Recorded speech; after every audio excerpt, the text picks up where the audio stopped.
So what have you been up to lately? Oh, not much. Just enjoying the quiet life.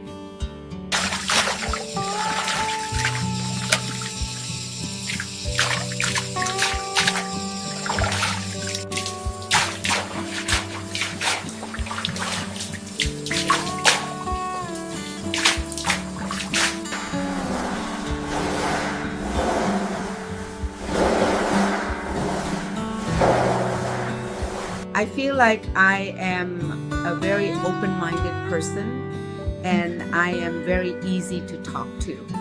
We always used to sit here when the children were small. Yeah. Yes, so many good memories. I was very fortunate that I had an opportunity to work with people that I really liked, and that was great. I would be like I'm vice best. Yeah, I think it's important to have those conversations. Definitely, communication is key. When you are in a leadership position, you have to be able to make the tough decisions.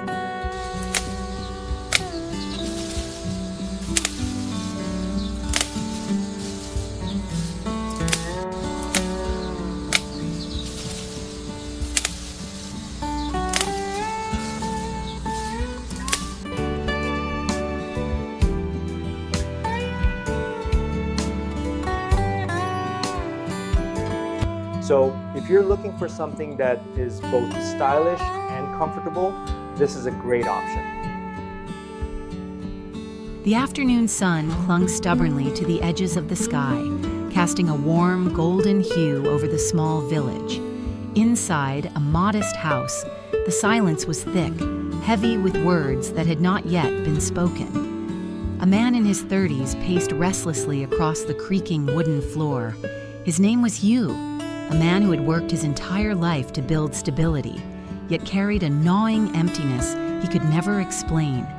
His mother, Lan, sat in the corner with her hands folded in her lap. Her face bore the lines of years spent struggling, but her eyes tonight were different.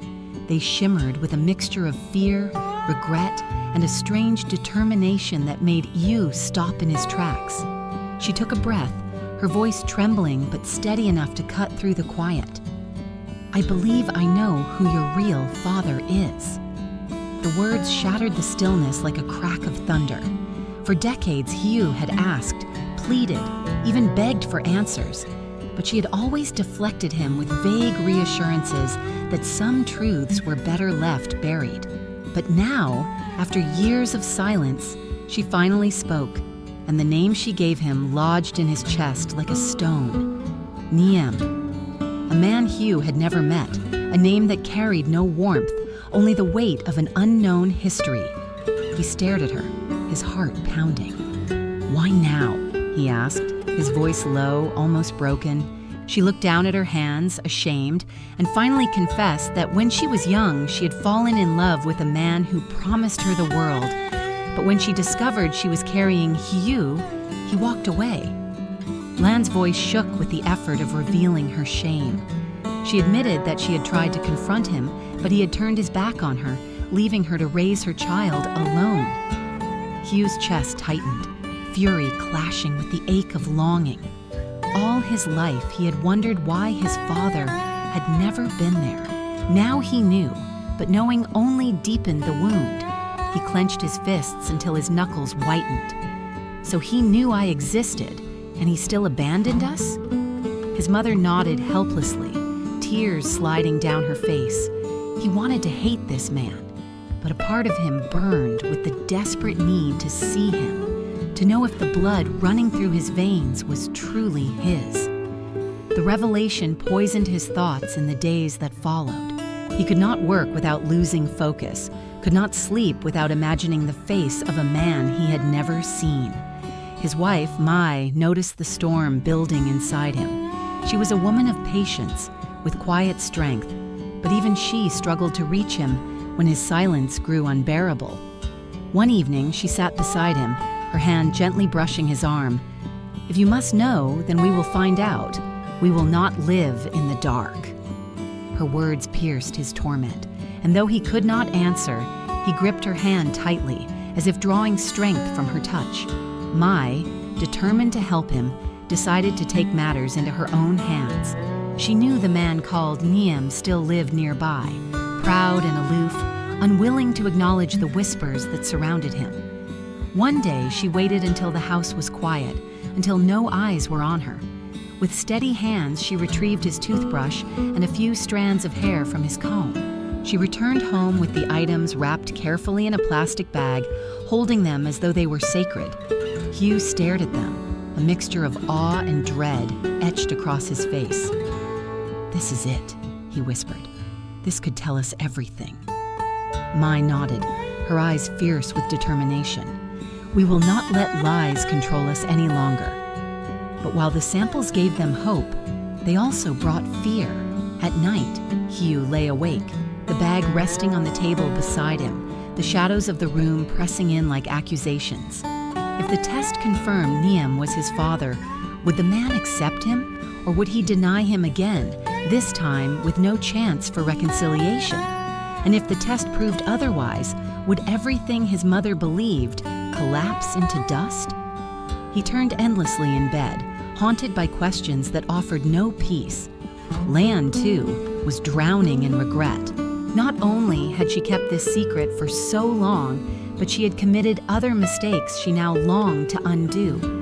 Years earlier, when Hieu had married Mai, she had interfered with their private life.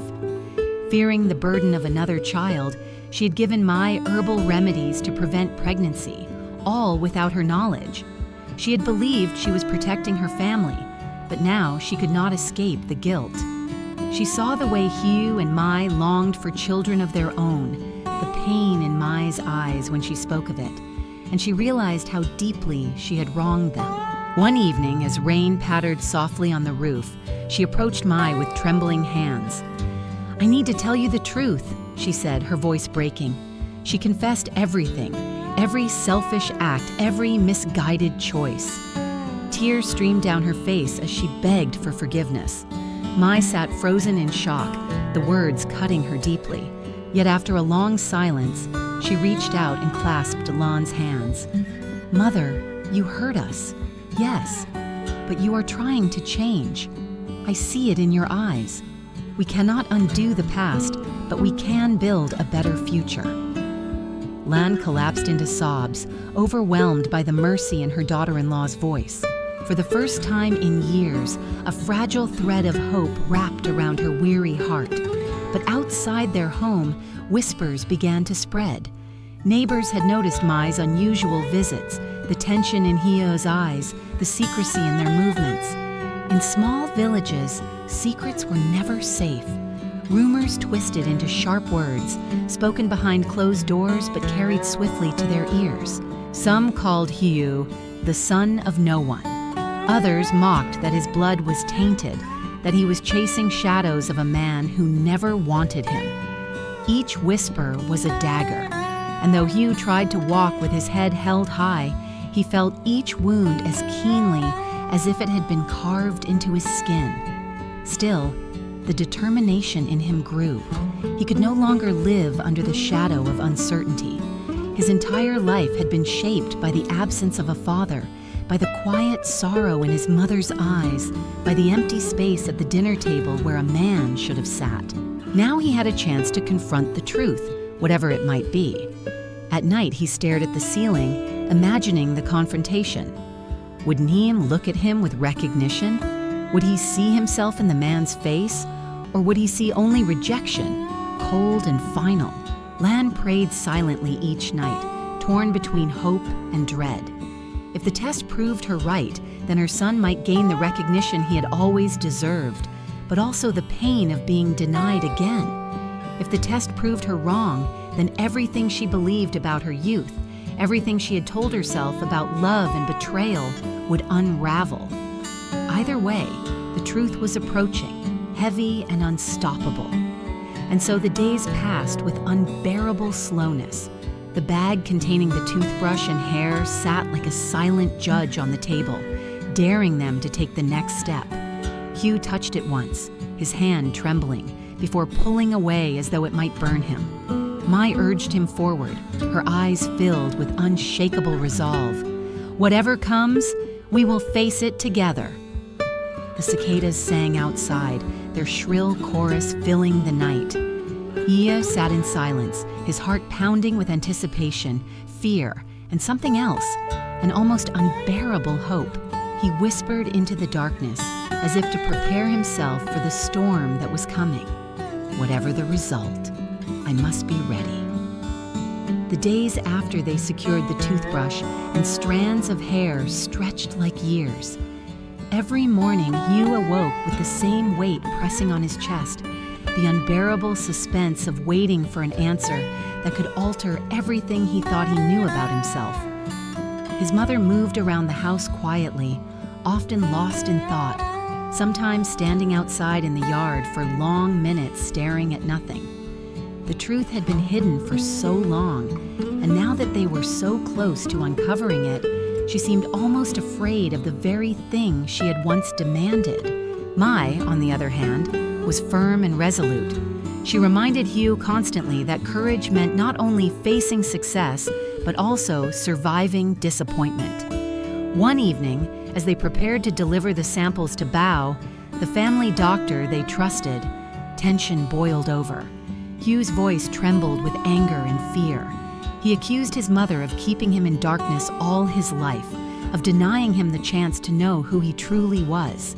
Lan wept openly, admitting that she had thought she was protecting him, that she had wanted him to grow without shame, without the burden of being called unwanted.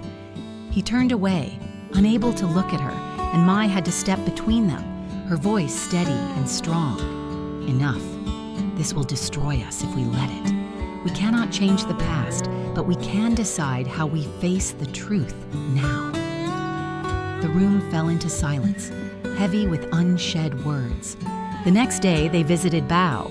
His small clinic smelled of disinfectant and dried herbs, a strange blend of modern and traditional medicine. He listened carefully as they explained everything, his eyes narrowing as he inspected the samples. "This is delicate work," he warned. "Results may take time, and you must be ready for what they reveal." Hieu nodded stiffly, his jaw set. He felt as though he were walking into a trial, one where the verdict might condemn or free him, but either way he would never be the same. As they left the clinic, the village streets seemed different. Neighbors watched them curiously, some whispering behind their hands. The rumors had only grown louder. Some villagers spoke with pity, others with cruelty, suggesting that Hieu was chasing shadows, that no good could come from digging up the past. Mai held her husband's arm tightly, urging him forward, while his mother kept her gaze low, ashamed of the gossip that her secrets had unleashed. But Hieu walked stiffly, his eyes fixed on the horizon. He told himself he did not care what they said, yet every whisper scraped at his pride until his chest felt raw. At night, he dreamed of Nhiem. In his dreams, the man was both savior and stranger, sometimes reaching for him with open arms, sometimes turning away with cold disdain. He would wake drenched in sweat, his wife soothing him gently, whispering that no dream could dictate the truth that was yet to come. But the dreams clung to him, feeding his anxiety until even the ticking of the clock seemed to echo like a drumbeat, counting down to revelation. Lan, too, was restless. She wandered the house late at night, touching the walls, the furniture, the old photographs as if seeking comfort. She confessed to Mai that she feared she had ruined her son's life by speaking now, after so many years of silence. "If he rejects him again," she whispered, "if he denies him once more, I will have destroyed my own child with my words." Mai placed a steady hand on her shoulder and told her that truth, even painful truth, was better than lies. But inside, Mai also feared the damage the results might bring. The days turned into weeks. Each time the telephone rang, Hieu's heart would leap, expecting Bao's voice with news, only to collapse again when it was not. Each knock on the door made them startle. The waiting was torture, stretching their nerves thin. Finally, one late afternoon, Bao arrived in person. He carried a sealed envelope, his face unreadable. They invited him inside, and he placed the envelope on the table as if it weighed 100 pounds.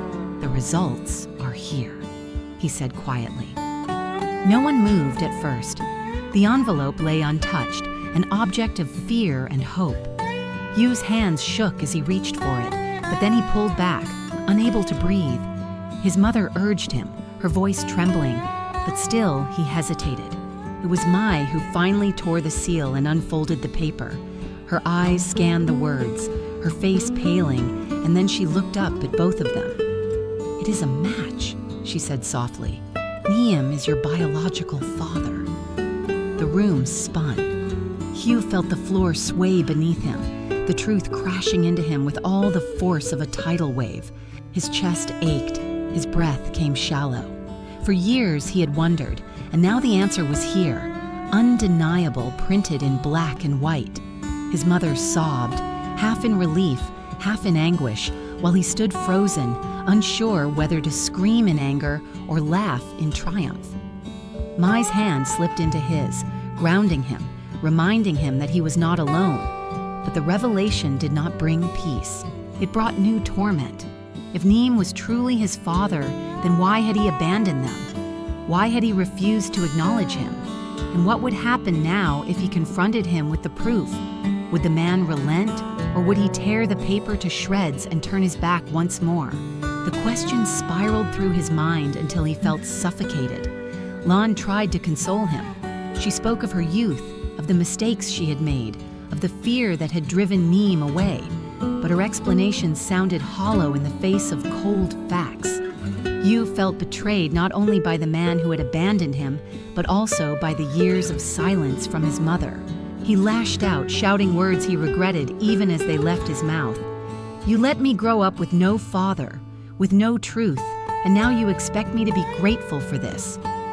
Lan wept silently, retreating to her room, and it was Mai who held him afterward, whispering that anger would only poison him further. The following days were filled with tension. The envelope sat on the table, its presence dominating the household like a ghost. Hieu could not stop staring at it. His mother avoided his gaze, moving quietly through the house as though afraid to disturb him. Mai urged him to take the next step, to confront Nhiem, but he was paralyzed by fear of rejection. One night, he confessed to her that he was terrified of looking into the man's eyes and seeing nothing but disdain. "If he denies me again," he said, his voice breaking, "I don't know if I can survive it."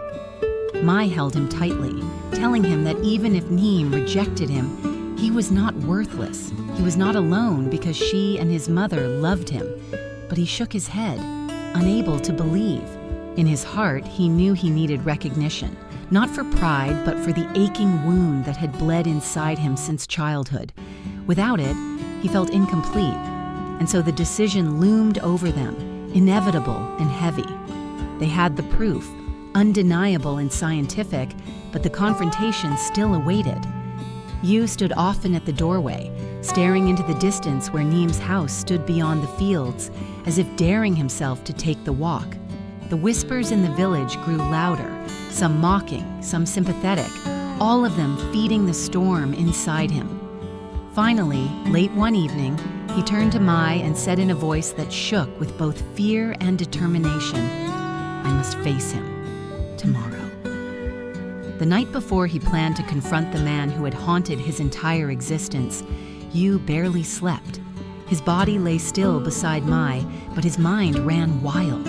He rehearsed every possible conversation, every accusation, every plea. He imagined Nhiem's face, imagined him sneering, denying, perhaps even laughing in his face. Then he imagined something else, something fragile, the man softening, accepting him, reaching for him with the affection he had longed for his whole life. Between these two extremes, Hieu's heart swung violently until the first light of dawn seeped into the room. Lan prepared breakfast in silence. She did not eat, did not speak, only glanced at her son with eyes filled with both fear and hope. Mai placed a hand on Hieu's shoulder, grounding him as she always did. "Whatever happens today," she whispered, "you will not face it alone." He nodded, though his throat was dry. his chest burning with dread. By midday, Hieu stood before the gates of Nyiem's home. The house loomed larger than life, its paint fading, its roof sagging slightly, but still holding an air of stubborn pride. He gripped the envelope in his hand so tightly that the edges crumpled. Mai walked beside him, steady as a rock, while Lan lagged behind, her heart hammering so loud she thought it might give her away. When they knocked, the door opened slowly, revealing a man older, weathered, his hair streaked with gray, his eyes sharp despite the years. He looked at them with surprise and suspicion. "What do you want?" His voice was harsh, impatient. Hieu swallowed, every word he had rehearsed fleeing from his mind. At last he said, "I believe you are my father." The silence that followed was unbearable. Nyiem's expression hardened, his jaw tightening. He let out a bitter laugh. "I have no son." His voice cut like a knife. He turned as if to shut the door, but Hieu thrust the envelope forward. "This proves it. DNA. You cannot deny it." The man hesitated, his eyes flicking to the papers in Hieu's trembling hand. But instead of softening, his face twisted with anger. "Trash. Lies. You think you can come here, disrupt my life, shame me with this nonsense?" His voice rose, echoing through the yard. Neighbors began peering from behind fences, drawn by the shouting. Hieu's heart pounded, his vision blurring with tears of fury. "I didn't come to shame you," he cried, his voice breaking. "I came because I have lived my whole life with a hole in my chest, a question that burned me alive. And now I know. You are my father. You cannot erase that with denial." But Nhiem sneered, his words like poison. "Your mother was nothing to me. A mistake. If you are her son, then you are nothing to me as well." Lan, who had been silent until now, broke down, collapsing forward. "Please," she begged, her voice raw. "I raised him alone. I bore the weight of your abandonment. Do not do this to him now. He deserves recognition. He deserves the truth." Her hands trembled as she reached toward the man she had once loved, but he stepped back as though her touch burned him. The rejection struck Hieu like a hammer. His knees nearly buckled, his chest heaving with rage and sorrow. He wanted to scream, to strike, to make the man feel even a fraction of the pain he had carried all his life. But Mai caught his arm, her voice sharp but steady. "Stop. Don't let him break you. He cannot take your worth from you." Tears streamed down Hieu's face as he stared at the man who should have been his father. He realized in that excruciating moment that he would never receive the acceptance he craved. This man was too proud, too afraid, too stubborn to admit the truth, even when it stared him in the face. The proof in his hand meant nothing to a heart sealed shut by shame. Something inside Hieu cracked, and yet at the same time, something else began to heal. He saw the man not as a father, but as a coward, a figure unworthy of the title he had so desperately chased. He looked at Lan, his mother who had carried him through poverty and loneliness. He looked at Mai, who stood unwavering at his side, and he realized he already had family, already had love, already had people who would never abandon him. With trembling hands, he dropped the envelope at Nyiem's feet. "You may deny me, but I will no longer beg. Blood may connect us, but family is built by love, not cowardice." His voice grew stronger, echoing through the gathering crowd. "I am not ashamed of who I am. I am my mother's son, and I am my wife's husband. That is enough." Nhiem said nothing, only turned and slammed the door shut, retreating into the shadows of his pride. The sound echoed like a final verdict, but Hieu did not collapse. Instead, he stood taller, his tears still falling, but his spirit unbroken. The villagers murmured, their eyes wide with astonishment. Some nodded with respect, others whispered still, but Hieu no longer cared. He turned, wrapping his arms around his mother, who clung to him as if she might never let go. "I'm sorry," she sobbed. "I thought giving you his name would give you peace, but I only gave you more pain." He shook his head, holding her close. No, Mother. You gave me the truth. And though it hurts, it is better than living in darkness. I see now that I was never fatherless. I had you. That is enough. Mai placed her hand over his, her voice soft but unyielding. And you have me. We will build our own future. We will create the family we long for. We will not let his rejection chain us any longer. As the three of them walked away from the house, the weight that had hung over Hieu's life for decades seemed to lift. The wound remained, but it no longer bled uncontrollably. It became a scar, painful but bearable, a reminder not of loss, but of survival. In the weeks that followed, they returned to their lives with a new clarity. Lan devoted herself to helping Mai with the dream of having children, determined to atone for the mistakes she had made. Hieu worked harder than ever, not to prove himself to the man who had denied him, but to honor the family who had never abandoned him. He no longer dreamed of Nhiem, no longer fantasized about recognition that would never come. Instead, he dreamed of a home filled with laughter, of a future forged not from blood but from love.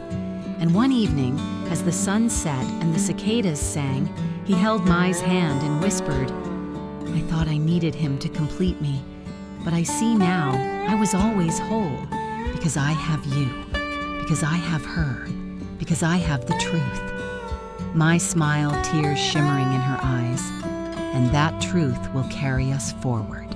Lan, sitting nearby, looked at her son with pride and sorrow mingled, but also with a peace she had not felt in years.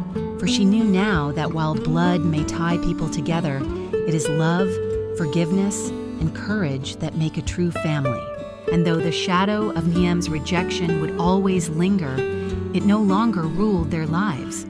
They had faced the storm, endured the pain, and stepped into a future of their own making. Hieu lifted his face to the night sky, the stars glittering above like silent witnesses. His heart was heavy, yet free, scarred, yet whole. For the first time in his life, he understood what it meant to be unbroken.